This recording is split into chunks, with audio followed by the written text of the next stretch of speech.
evening, welcome. I'm very honoured to have been asked to chair this evening. There are a few ways of being even more involved in the festival. If you tweet, the festival's hashtag is hashtag Amichai UK. It's also being live streamed on YouTube under the Promoting Poetry hashtag Amichai UK. I actually just want to stop for a second to make sure that I'm enunciating that correctly. No, you're not. Amichai. Amichai. There we are, you see. I knew I needed to check. Amichai. I hope that's better. Tonight, Favour and Favour have re-issued Yehuda Amichai's selected poems edited by Ted Hughes and Daniel Weisbort. I'd like to start by welcoming our guest of honour, Carol Hughes. This festival also thanks the Poetry Society, Smith Doorstop, Exiled Writers Inc., the Royal National Institute for the Blind, and all its supporters. The festival celebrates the poetry of Yehuda Amichai, and we're honoured to have his widow Hannah and their son David on the stage tonight, as well as the writers on this podium. I won't detail our writers' illustrious CVs, as they're on the Free Word Centre website and in your programmes. My job here this evening is to invite each of them to read their favourite Amichai poem in translation, followed in some cases by their own work. The festival will be going to Cambridge, English faculty tomorrow evening, and on Thursday to the Oxford Centre for Hebrew and Jewish Studies. Please see the inside of your programmes for further details. We'll leave the auditorium promptly at 8:45, and there'll be books to purchase and signing at the book tables. We promise to leave the building by 9 p.m. Please can you ensure that your mobile phones are switched off, and may I ask you not to clap until the end of the evening so as not to interrupt the atmosphere we hope the readings will create. I'd like you to introduce you to Hannah. Hannah, would you like to say a few words of welcome?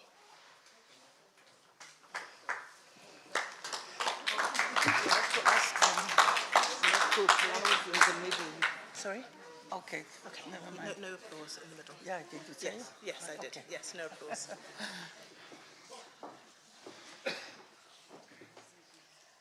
Good evening to everybody.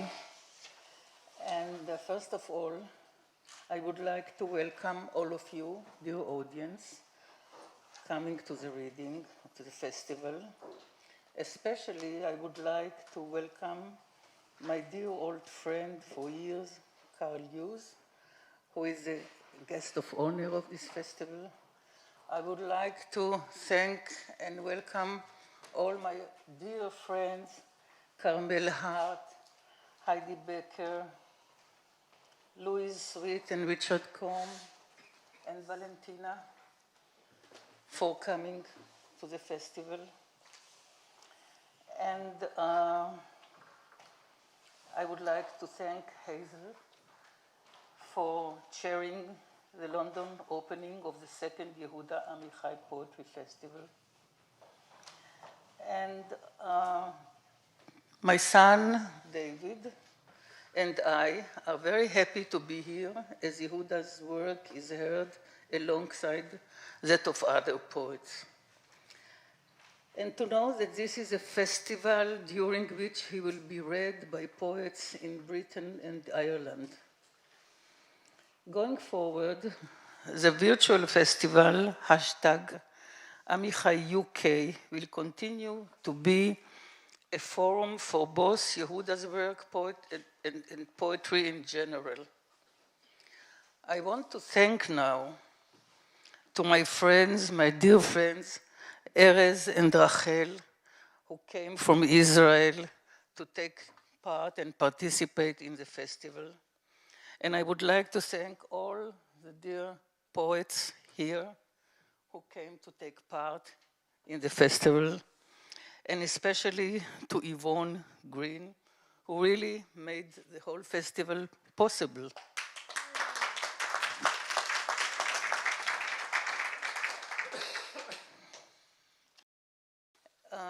I will read in Hebrew a poem which is called in English, The Place That We Are Right. My son David will read the translation, and I'll read the Hebrew so you have a sense of the original language. מן המקום שבו אנו צודקים, לא יצמחו לעולם פרחים באביב.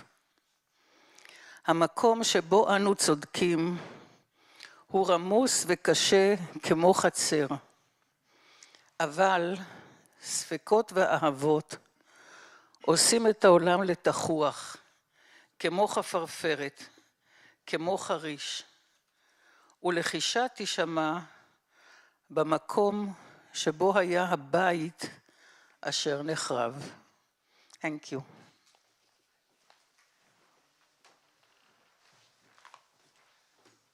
So this is the English translation. The place where we are right. From the place where we are right, flowers will never grow in the spring. The place where we are right is hard and trampled like a yard. But doubts and loves dig up the world like a mole, like a plow, and the whisper will be heard in the place where the ruined house once stood.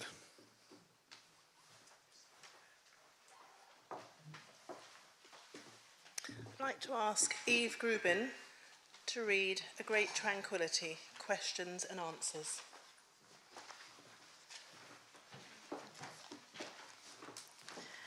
Good evening.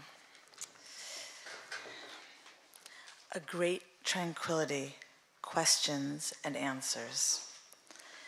The people in the painfully bright auditorium spoke about religion in the life of contemporary man and about God's place in it. People spoke in excited voices as they do at airports. I walked away from them. I opened an iron door marked emergency and into a great tranquility, questions and answers. Is someone reading a translation? Okay. I'm reading two poems of my own, and I just want to say that it's an honor to be here with Hannah Amichai and David Amichai and these wonderful poets. And Yehuda Amichai's work has meant so much to me for so many years. I'm reading two poems from my book, and when I chose them, I was thinking about his work and how I feel that he gave poets permission to write religious poems that were filled with doubt, and also to write poems of uncertainty filled with spiritual connection. He had that this incredible balance that he achieved with such strength and grace. That's me. Is that okay? Okay. So I chose these two poems that I attempted, I think, to embody those qualities. Okay, so this poem is called After. After a loss, you live with your gasp, your gaze, with your hungry mouth as you lift the fork. Something sane.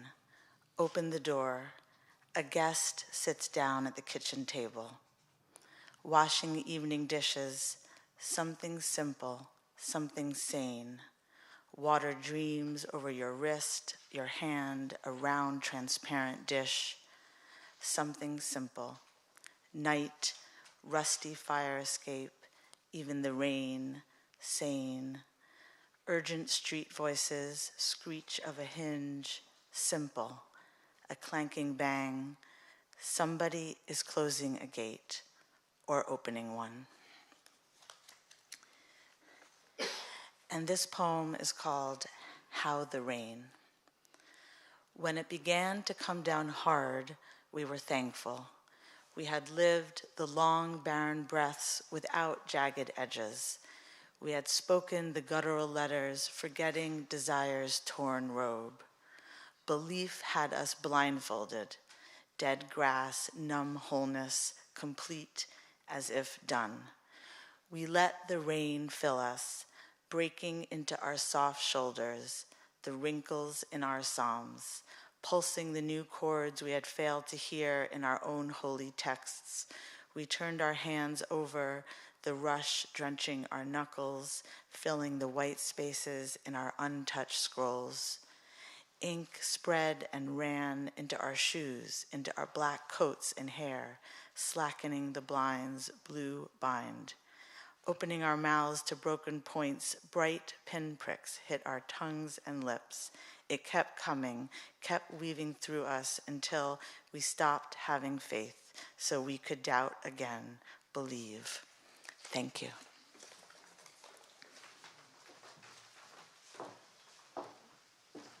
I'd now like to introduce you to David Amichai. He's Hannah and Yehuda's son. He's going to read a poem without an end in English, and Hannah's going to read it in Hebrew for you.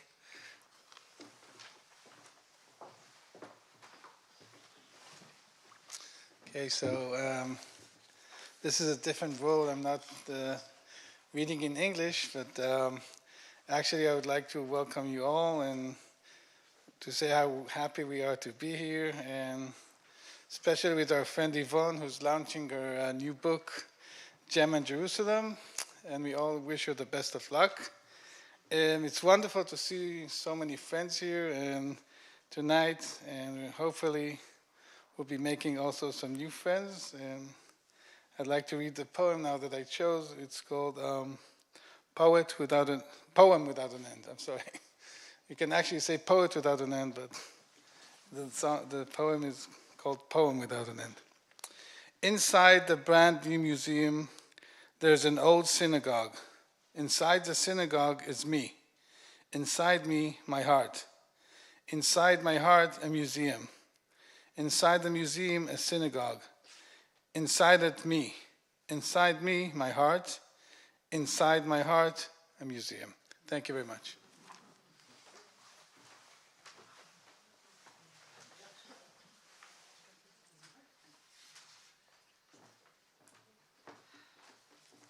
Okay, I'll read the Hebrew. שיר אין סופי.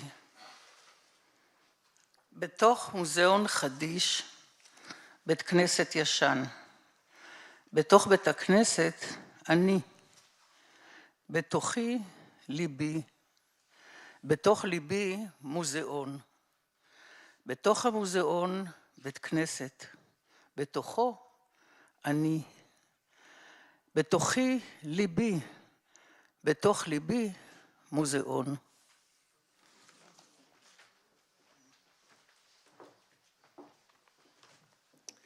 I'd like to introduce you to Eva Hoffman. Thank you so much for joining us this evening, Eva. Eva's going to read As for the World and then some poetry of her own. No. Sorry? It's okay, I'll explain. Okay.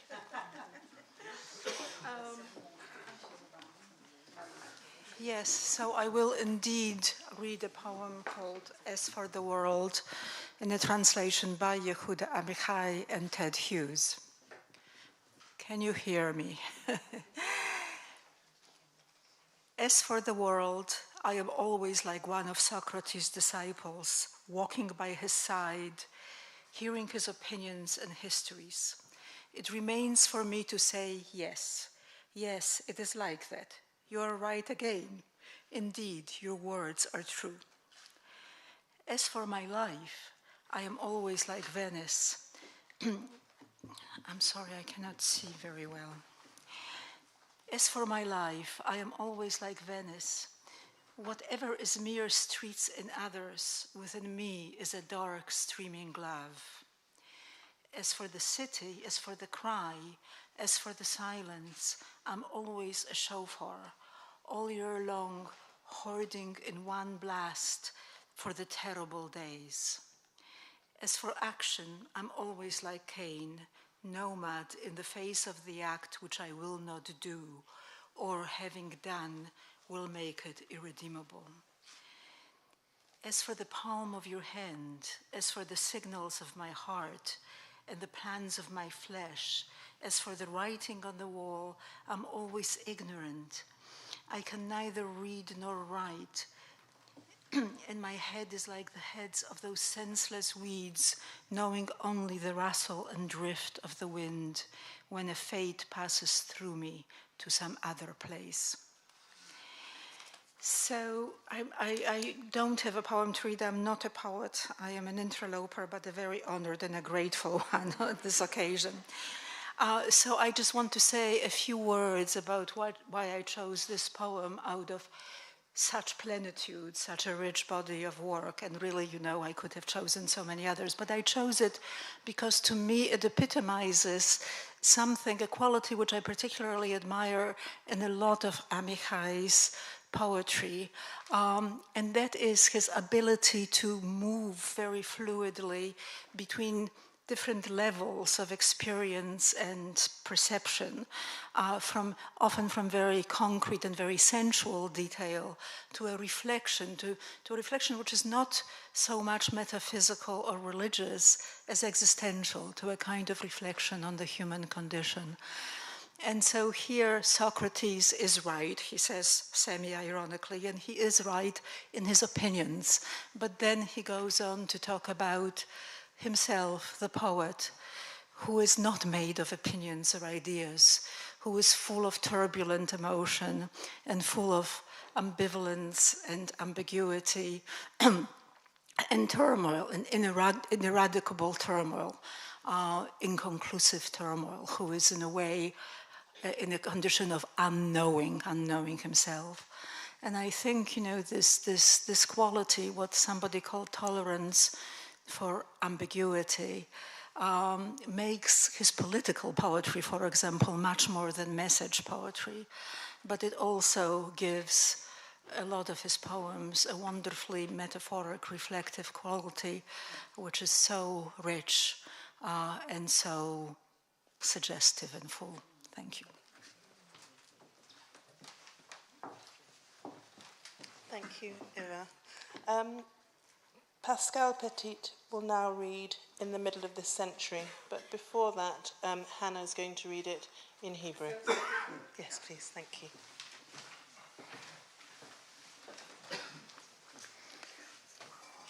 באמצע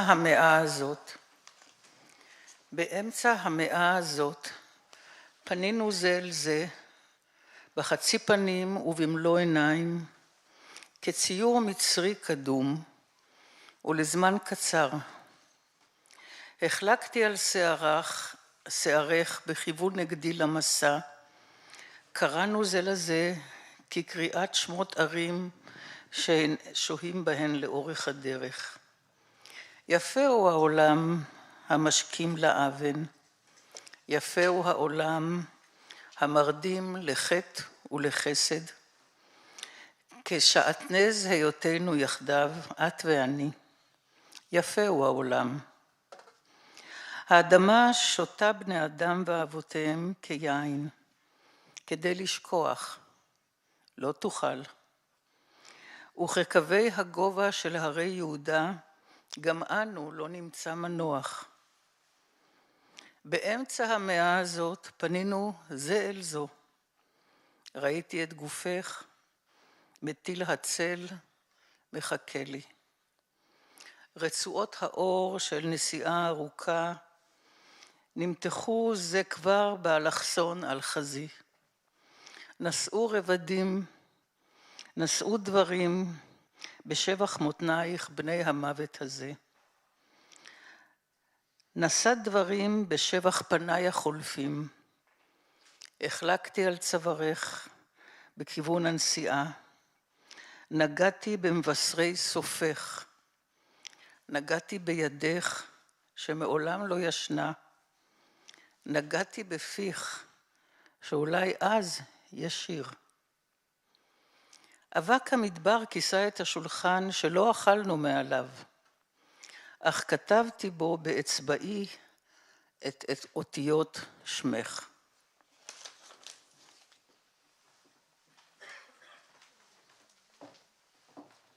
And now I'd like to ask Pascale to read it in English, and then she'll be reading some of her own poetry. Thank you. Hello, everybody.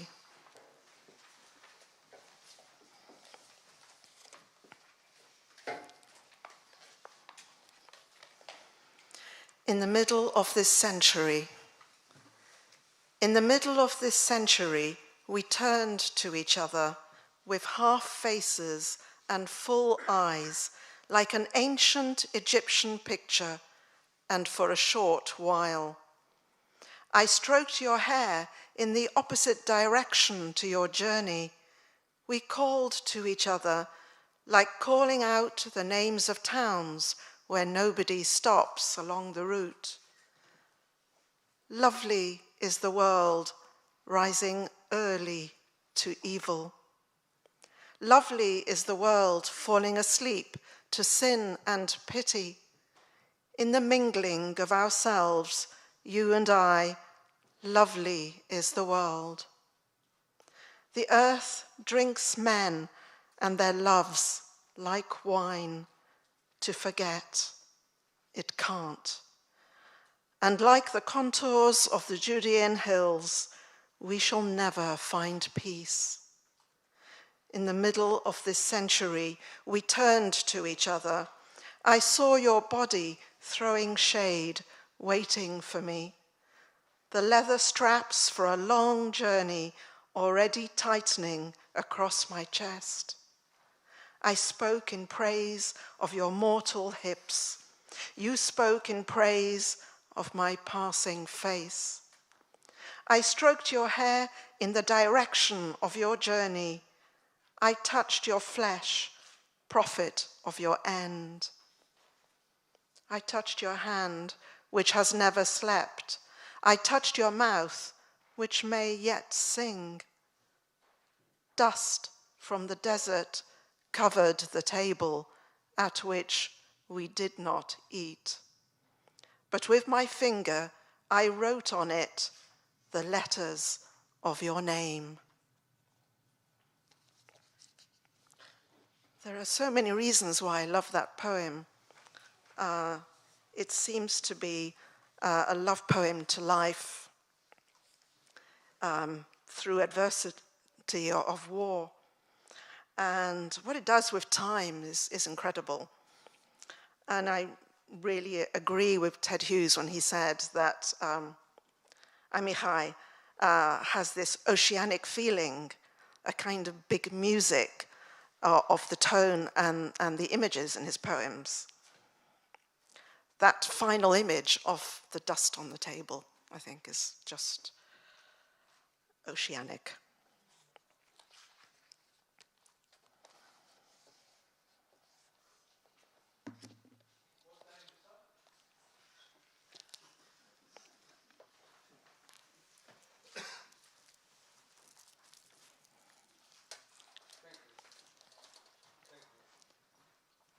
I'm going to read a poem that's set both in the Amazon rainforest and in a psychiatric ward.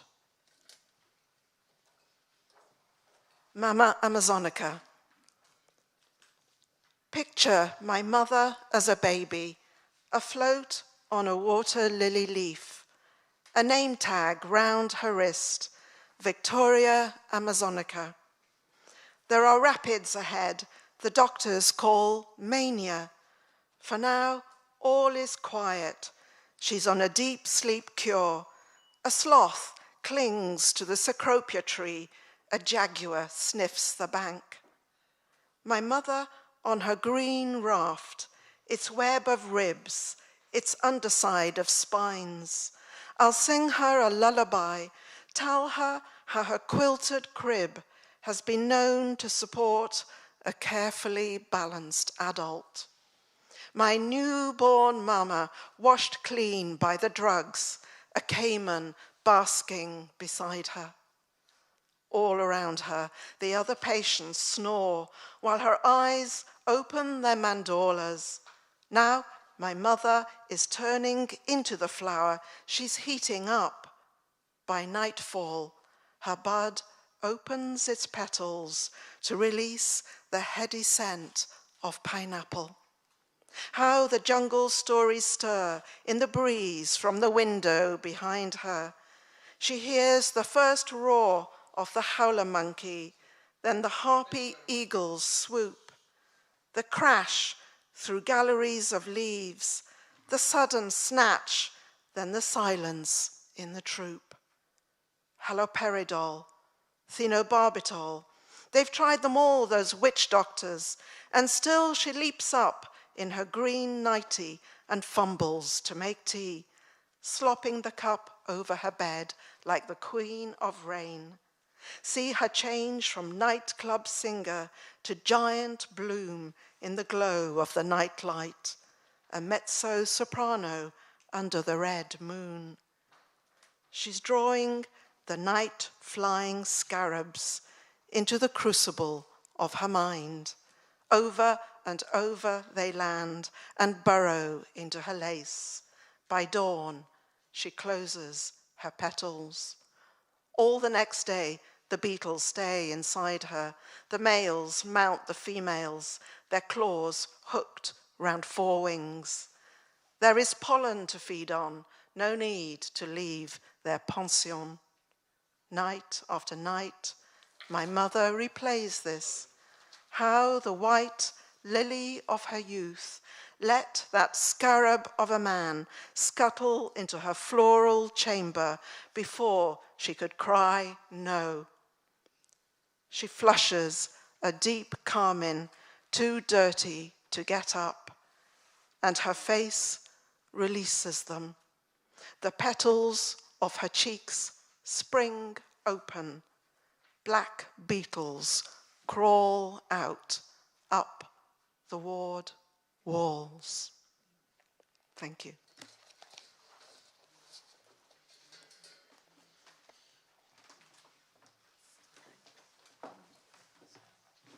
Thank you for that, Pascale.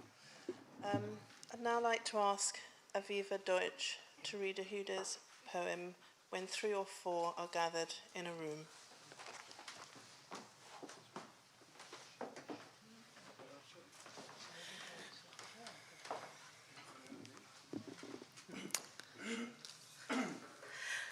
So I first of all want to start by showing you what I'm going to read the poem from.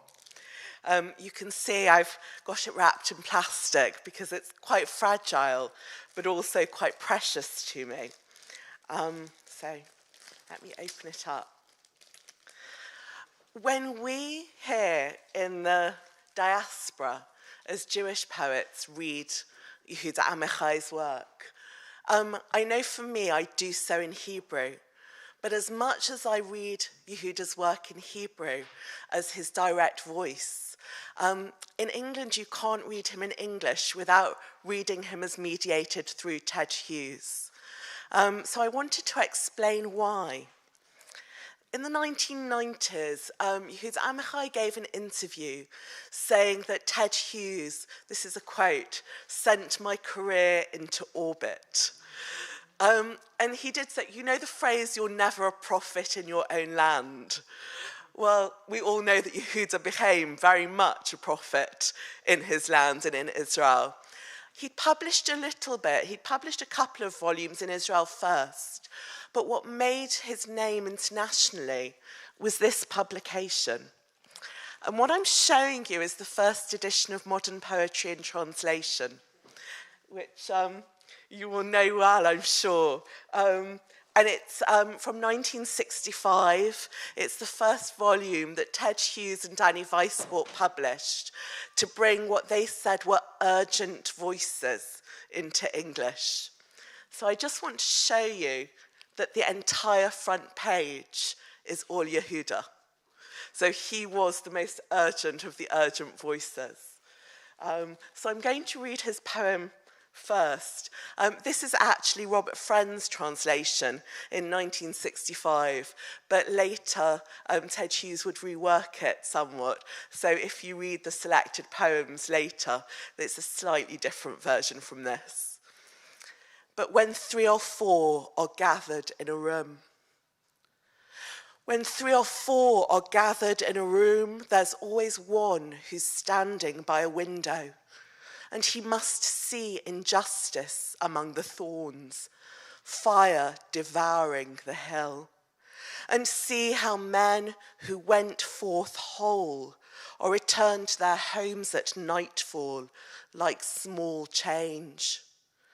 When 3 or 4 are gathered in a room, there's always one standing by a window, dark hair above his thoughts, behind him words, before him voices wandering without a knapsack, waterless prophecies, hearts without provisions, large stones returned unread, like letters with no address and no one to retrieve them. That's how I think of Amichai in person, but also as a political figure. He's always on the inside but looking out. For us in the diaspora, I often feel like I'm on the outside looking in towards Israel.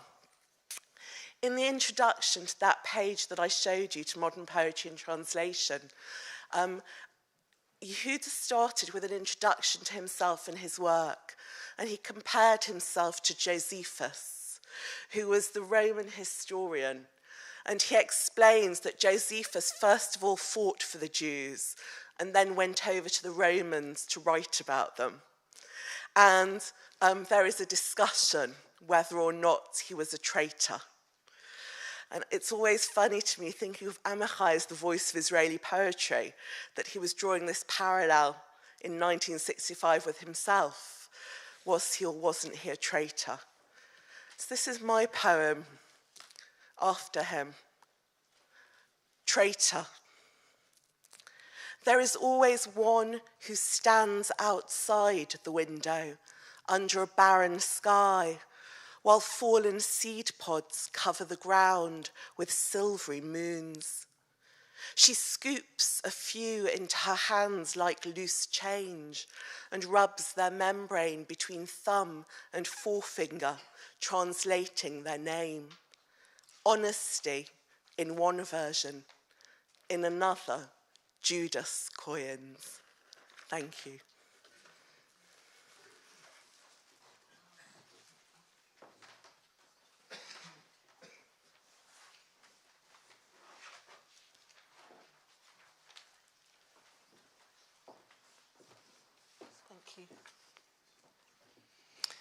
Erez, before I ask you to read, I just want to tell you that there'll be translations of what you're reading behind you, and those who are sight impaired have braille copies of those translations. In addition to which your bilingual book, You Who Cross My Path, is available in the lobby and on Kindle. This is Erez Biton.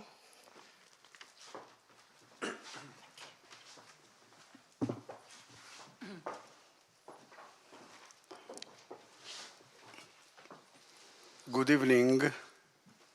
It is a great honor for me to participate in this festival of Yehuda Amichai, a great poet and a dear friend.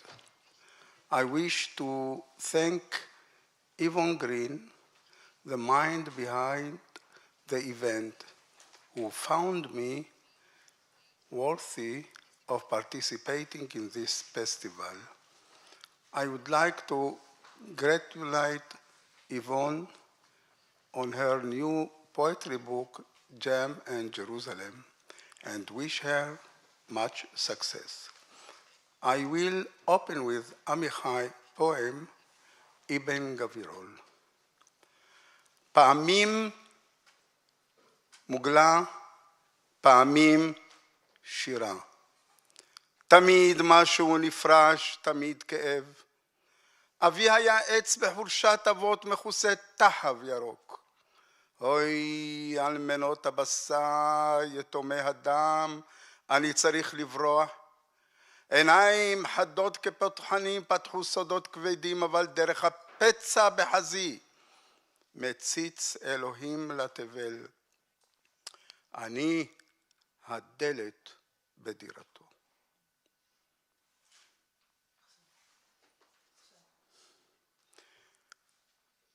Now, I'm going to read some of my poems. The first poem is to say desert to Yehuda Amichai. After a joint reading in Arad, a town in the Negev near the Judea desert. As I was traveling with Yehuda Amichai to Jerusalem, I asked him to describe me the desert. Response, Amichai held my hand for few moments, saying nothing. Then I said, now I understand. להגיד מדבר ליהודה עמיחי. ידך השותקת סרטטה לפניי, נאות מדבר, ירוק על ירוק, וכמו בכלים שלובים יד נוגעת ביד. העברת אליי דרך עיניך את גדולת הדיבר, את פלא הסנה הבוער.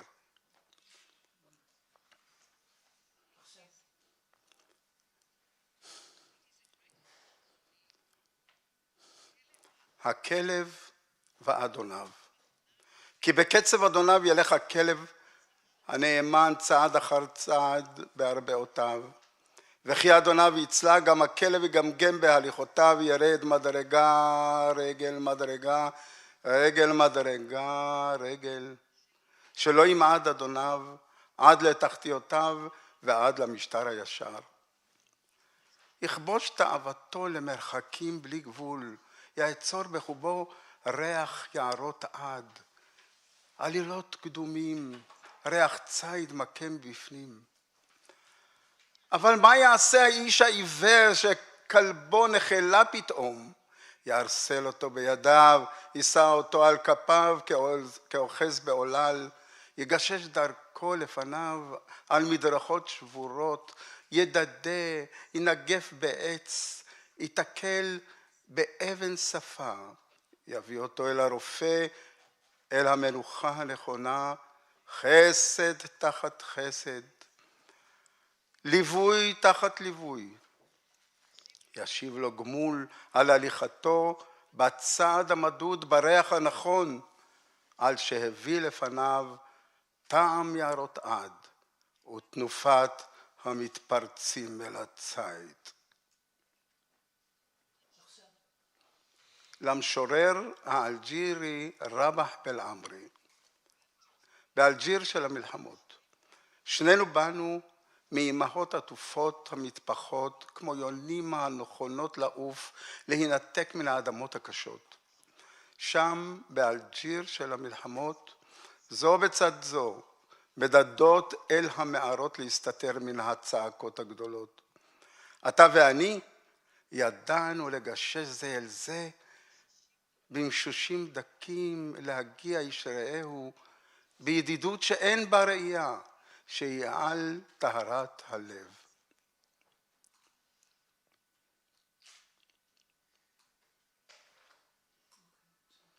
מסדר זיהוי.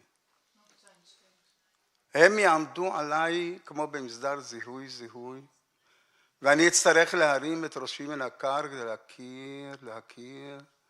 הם יחפשו לפייס אותי בעיניים של ילדים, אז אתזכר בגיחוכי הכבדים. אותה שעה יבואו הדברים היפים שבפי, להידפק עליי דרך גופי. אז אתרפק על כאביי העייפים. אותה שעה קו האופק יבהיק כמו אף חיוך דקיק. אז אפנה את פניי אל הקיר ולא אכיר. הם יחשבו שאני עושה את עצמי כמו להכעיס. הם תמיד חשבו שאני עושה כמו להכעיס. אותה שעה, מה הם ימצאו בי? מראות. והנה באים לפניי כל המראות המתגעגעים לעיניים, אבל אני מתדפק עליהם בעיקשות של מי שנעשו בו קעקועים. הנה מדרכות שבורות סביב לתחנה המרכזית בלוד, שבורות מוכות, אבל מורגלות לעקבים יחפים, המזכירות עלילות ריצה בצחוקים ופחד קל של משחקי תופסת. ואדון בן רבי מהלך עליהם בשבת ומציג לעיני כל נעליים מבריקות. או אדון אהרון העגלון שהלך כאן מכות אגרוף, וגם זה מתו במכאובים קטנים ממושכים, בתוך בתים מתים לנפול, והזיכרון יוצא ונכנס בי, קרו ולא קרו, ואני נעשה מסגש לחיים, שהיו אז הומים ומטלטלים שהפכו לכל דממה דקה, למדרכות שאינן מכירות יותר בשפע הנגיעות והאהבות החפוזות.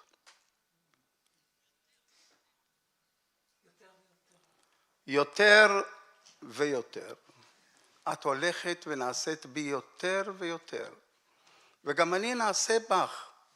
איפה אני מתחיל, איפה אני נשכח. אני מערה אלייך בתהפוכות חיי, את מערה אליי את יופייך, את כל חמדת פנייך, את מיישרת הדוריי, נאמנה לקצב הנכון, לצעד המדוד. שנינו כאבים שלובים, את ואני שזורים בשתי חידות, שמחה אחת, שני מכאובים. עוד אערה אלייך תגובות אין קץ, נקים צאצאים של יופי, של פשר גדול.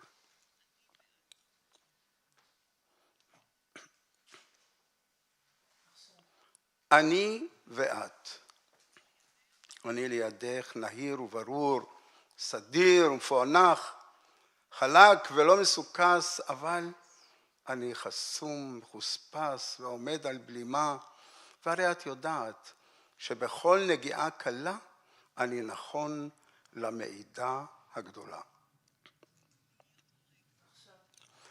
להיות הורג.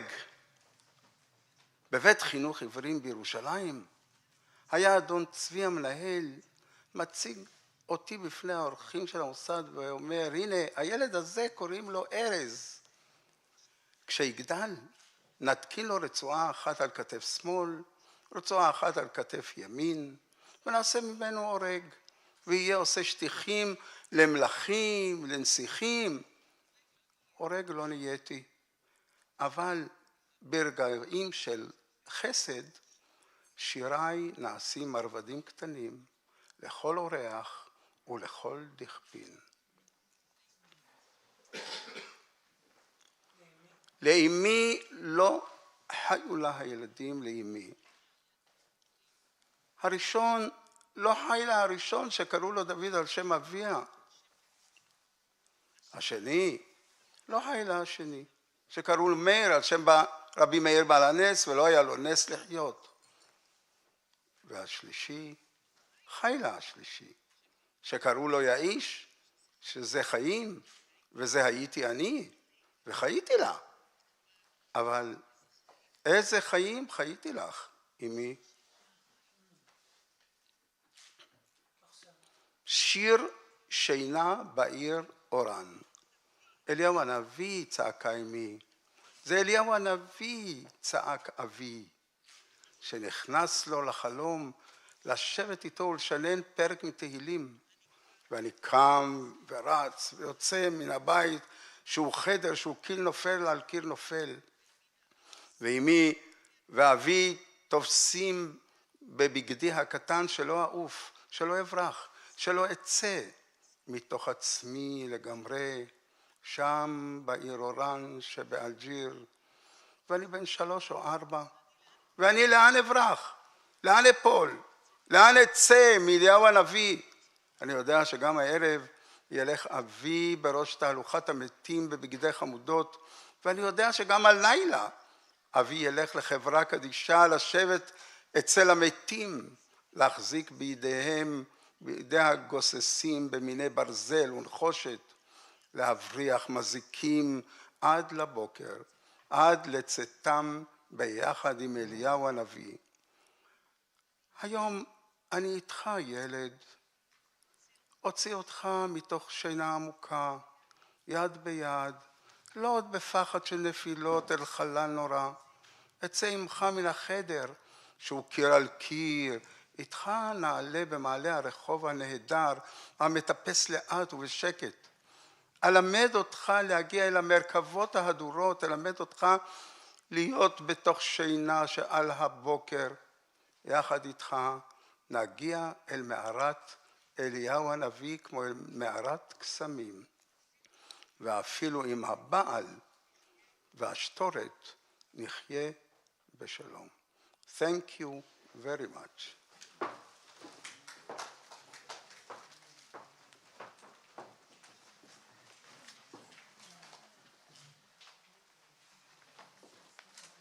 Thank you, Erez. Thank you. I'd now like to invite Yvonne to read Yehuda's On New Year's Day, but before that we're going to ask Hannah to read it in Hebrew.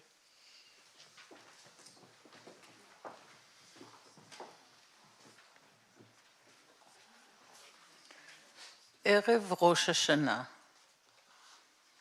ערב ראש השנה, ליד הבית הנבנה, נשבע אדם לא לעשות בו עוול ורק לאהוב בו. חטאים שהיו ירוקים באביב, יבשו בקיץ, ועכשיו לא חשים. אז רחצתי את גופי, ועשיתי את ציפורניי, גמילות חסד של גמילות חסד של אמת שאדם גומל לעצמו בעודו חי. מה אדם? ביום מתיר למילים את אשר בלילה הפך לכדור כבד. מה אנו עושים האחד לשני? מה עושה אב לבנו ומה בן לאביו? ואין בינו ובין המוות, אלא כסוללת עורכי דין נרגשים, זה ליד זה, חומה של מילים. והמשתמש באנשים כבידיות או שלבי סולם, עוד מעט ימצא עצמו מחבק מקל עץ, ואוחז יד קרוטה מגוף, ומוחק דמעותיו בשבר חרס.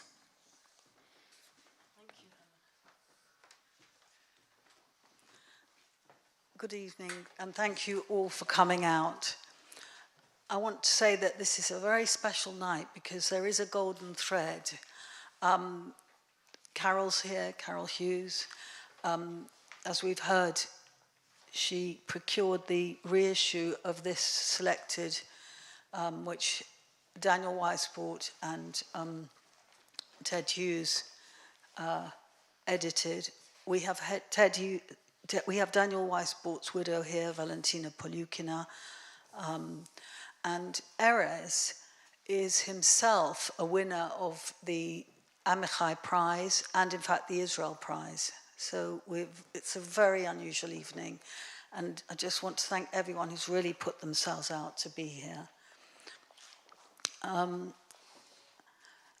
New Year's Eve, this is Yehuda's poem, on Rosh Hashanah, next to a house being built, a man vows not to do any wrong in it, only to love in it. Sins that were green in spring have dried out in summer and now rustle and whisper. So I washed my body and trimmed my fingernails, the last favor which a man does for himself while he is still alive. What is man? During the day, he breaks up into little words what night has turned into a heavy lump. What are we doing to each other? What does a father do to his son? What a son to his father? And nothing stands between him and death but a thin defense like a battery of excited lawyers, a fence of words. And he who uses people as handles or as steps of a ladder will soon find himself embracing a piece of wood and holding a hand cut from its body and wiping his tears with a potsherd. Okay, from Rosh Hashanah, from New Year, I'm going to read you a poem of my own. It's called The Appeal, but I want to assure any of you who attend synagogue there'll be no pledge card.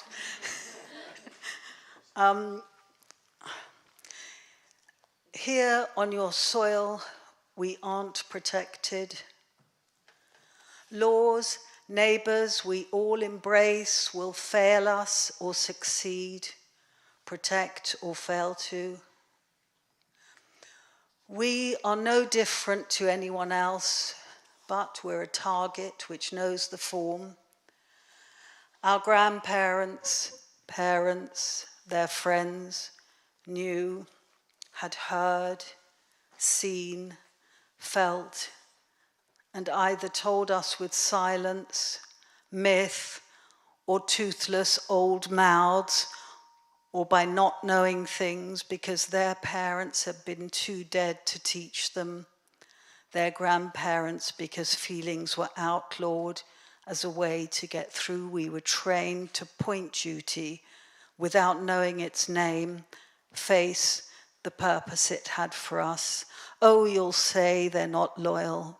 We look away, move, but understand. Want to separate you from the bloodshed of defending us, ourselves, from the shame of not being defended. Memory, not history, flaws, not fault, humanity's deaths in the absence of duty. Law turned away from fictions espoused, murderousnesses appeased, while its functionaries are made marks. Cut, cut, cut, like a swordsman, always after the banner carriers led the charge.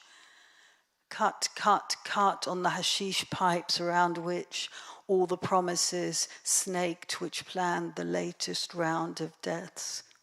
Cut, cut, cut, as everyone defies the latest news intended to strike fear in the enemies of its protagonists. Cut, cut, cut, until the era gets tired. And meanwhile, yes, there are starving, drenched, parched, diseased places which want or take piecemeal aid, intervention which baffles, people who know the chop of full-scale war unstoppable, sewers of blood, degree, measure is everywhere, but who sues for peace before a war that's decade revived? Who understands leaders whose generations outlive Hitler, Stalin, Mao? Who knows what language to speak while the Tower of Babel's engineers fall daily? Their hod carriers beg not to climb the scaffold. What talks to all lost and extant beliefs that point to the supremacist watches with open eyes as you lie down, rise up, walk by the way, observe, so you can't say you didn't see.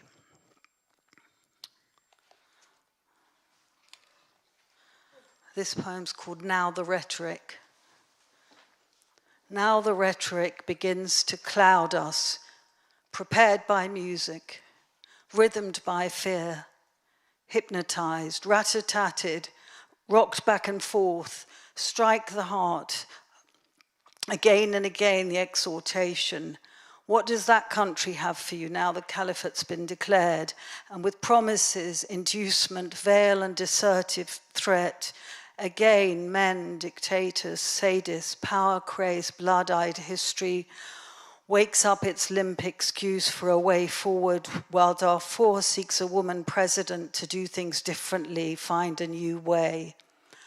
A small hand slices above the head while heads are severed. The rule of law, custom, ritual are bled of heat.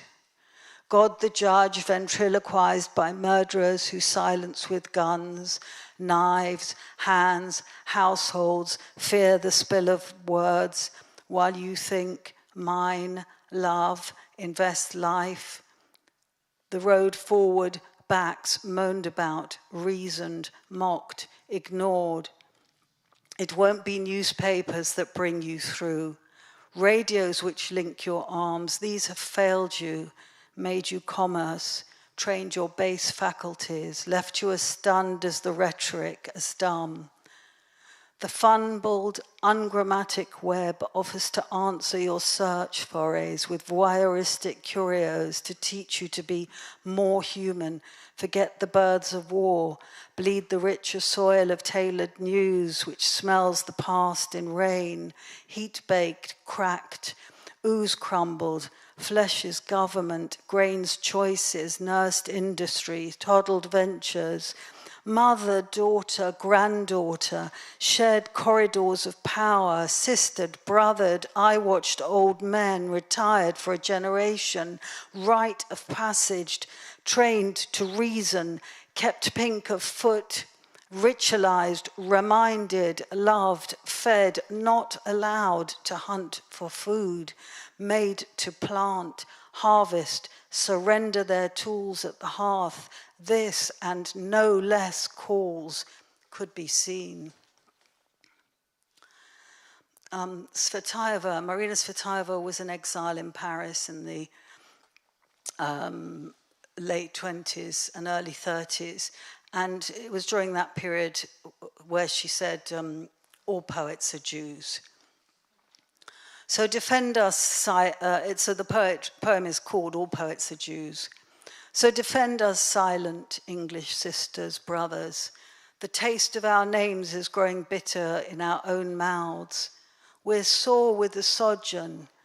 We'd thought to had settled. Computers have been the latest channel for the oldest of calumnies to become currency while no one noticed they'd been given an old script to act, to pixelate for caressed touchscreens, laptops, smarter phones, hooked, lined, sinkered, throttled, piled in a rotted basket so many of us turn up, silent palms, make inane jokes, huddle in communities, love, self-hate, identify, differentiate, practice, atheize, agnosticize, intellectualize, new, old, scholastic, theistic ideas.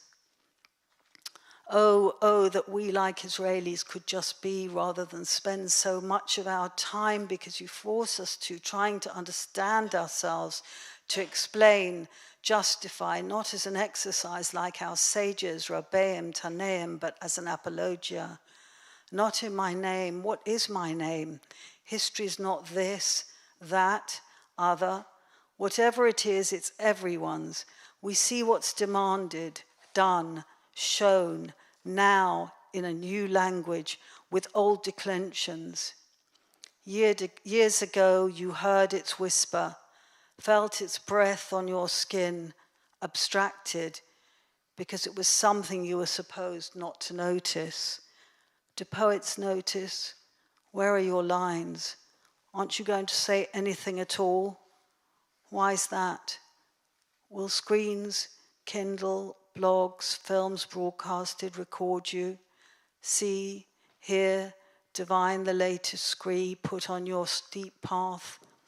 Will we be alone again? 100 Years' War. This is the most important moment in the last 15 years and the next 85, and you exoticize repression.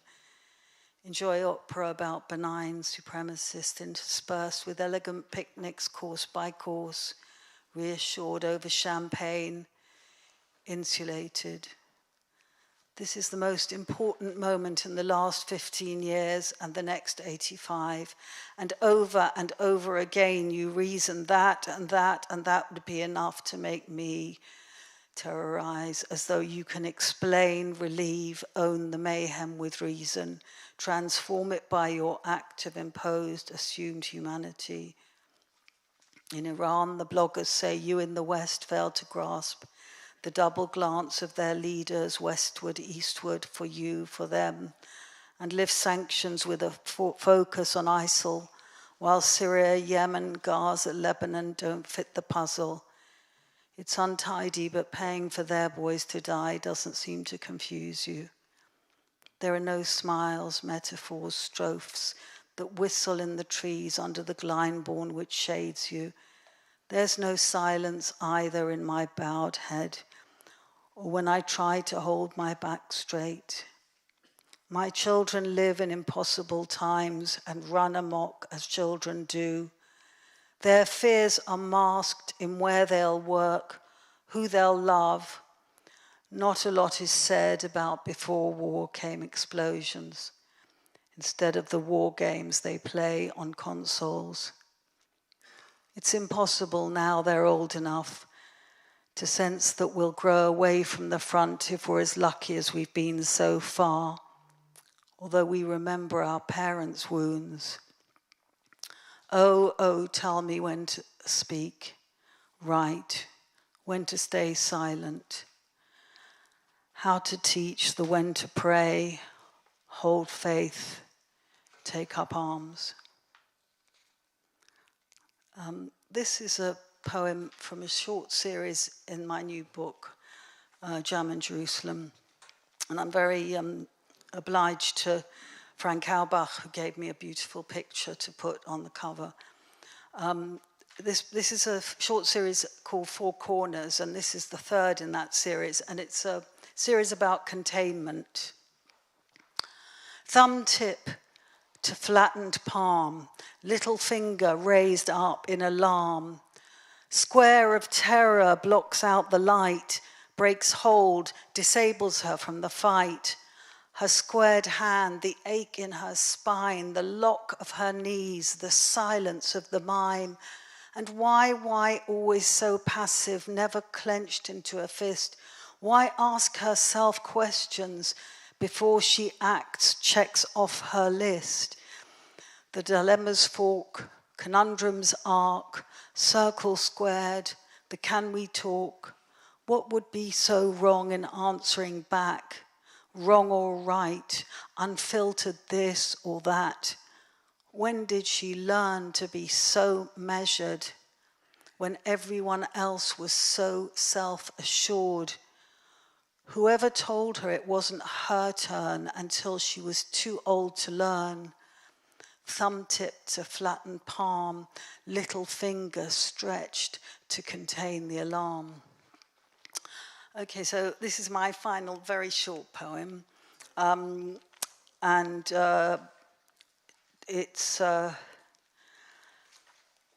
It makes reference to the first Torah, which was Bible, which was published in book form in Portugal in 1482. And I'll just mention that Jews always like anniversaries, so and the sadder the better in a way. Tonight's the 5th of Kislev, and on the 5th of Kislev, 1497, that was the last day Jews were allowed to be in Portugal. So, yeah. I didn't mean the sadder the better. That was a very bad thing to say. I didn't mean that. It should be remembered. Shtum. Oh yeah, I wrote this after the Chagim, after the big run of festivals in the autumn, a couple of years ago. Shtum. Baked challahs, built sukkahs, forgiven fasts, eaten enemies, entertained families, visited friends, exhausted conversation, returned to poems, prayers, texts as beautiful as Lisbon Bibles. 15 good years to go. Forgotten anti-Jew marchers. Our friends comfort us, worried, angrier than we allow ourselves to be, more outspoken. But it's our enemies we watch, dumb, then conjecture. In here we talk, but not outside. Outside we keep shtum. Thank you very much.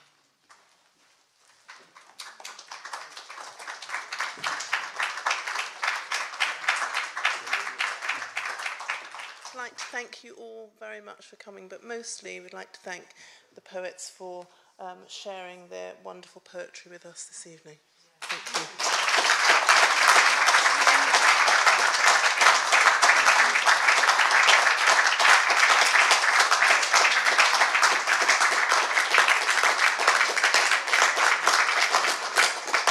Earlier, I misinformed you and said that Eva would read some poetry, and of course she isn't a poet, but read so beautifully of Yehuda's poetry for us. We'd like to thank her.